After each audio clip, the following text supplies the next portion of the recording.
The subjugation of other races by those of us of European origin is our nation's original sin. That sin began soon after our arrival on this continent and has been a tragic part of our history to this day.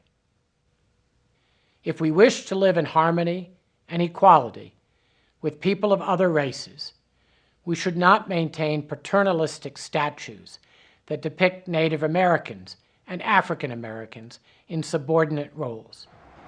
The statue of my great-grandfather, Theodore Roosevelt, in front of New York's Museum of Natural History, does so, and it is good that it is being taken down.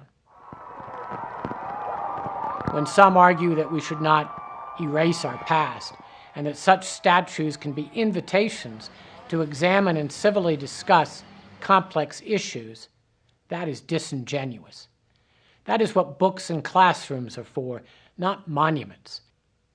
Monuments are designed to honor people and to keep those honorees and what they stood for alive in our collective memory. We are all of us in this country, bound together by the tragedy of racial subjugation and continuing violence and multiple other affronts to Black Americans and other people of color. Those of us with power and influence who say we wish to do better are diminished by our stalled, failed, and woefully insufficient attempts to actually do so. Those with power and influence who will not even acknowledge these wrongs are an embarrassment to the nation.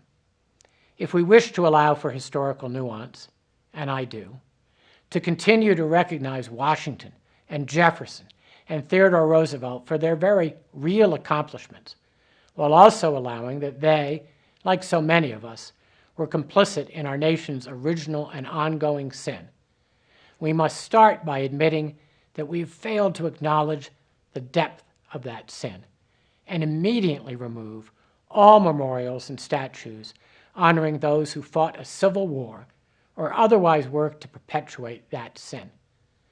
And then we should get on with the desperately needed work of uprooting systemic racism wherever it is found.